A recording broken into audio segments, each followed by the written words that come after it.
సాధారణంగా ఒక బిడ్డకు తన తండ్రి తల్లి అంటే గొప్ప హీరో వర్షిప్ ఉంటుంది. మా నాయన హీరో అనుకుంటారు ఎవరైనా. కానీ కేసీఆర్ గారి కడుపున పుట్టిన బిడ్డగా నిజంగా నా పూర్వజన్మ సుకృతం, నా అదృష్టం. ఎందుకంటే మా నాన్న నా ఒక్కడికే హీరో కాదు. మా నాన్న మొత్తం తెలంగాణ జాతికి హీరో, 4 కోట్ల తెలంగాణ ప్రజలకు హీరో. తెలంగాణకు విముక్తి కల్పించిన ఒక మహానుభావుడు, ఒక కారణ జన్ముడు కడుపున నేను పుట్టడం నా అదృష్టంగా భావిస్తా ఉన్నా. నిజంగా అప్పుడప్పుడు ఇప్పుడే పెద్దలు చెప్తా ఉంటే కొన్ని సినిమా రీల్ లాగా మనసులో తిరుగుతూ ఉండే. వారు చెప్తున్న కొన్ని మాటలు. కేసీఆర్ గారు ఉద్యమానికి నడుం బిగించినాడు.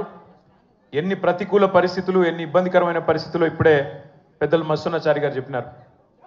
మీడియా పవర్ లేదు, మనీ పవర్ లేదు, మజిల్ పవర్ లేదు, కుల బలం లేదు. ఉన్నదల్లా ఒక్కటే గుండె బలం, జనబలం.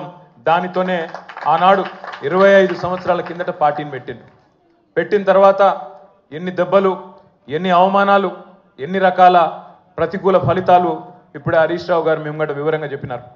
ఇవన్నీ ఎదుర్కొని ఇంకొకరు బతికి బట్టగట్టాలంటే ఈ రోజున్న రాజకీయాల్లో సామాన్యమైన విషయం కాదు. కానీ తాను తెలంగాణ అనే స్వప్నాన్ని తెలంగాణ ప్రజల తరపున స్వప్నించి ఒక కలగని ఆ తర్వాత 25 సంవత్సరాలుగా ఈ రాష్ట్ర రాజకీయాన్ని శాసించి అల్టిమేట్గా సావు నోట్లో తలబెట్టి తెలంగాణను సాధించిన కారణ జన్ముడు మన నాయకుడు కేసీఆర్ గారు అనడంలో రెండో ఆలోచన ఎవరికి కూడా లేదు.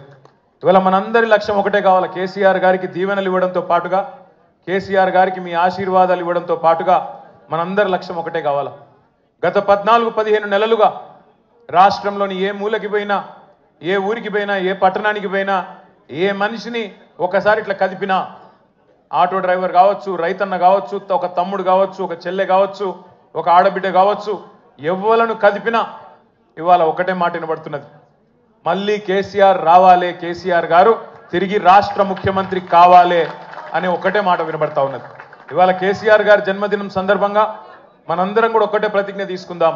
అందరం ఒకటే లక్ష్యంతో రాబోయే 3.5 ఏళ్లు పనిచేద్దాం.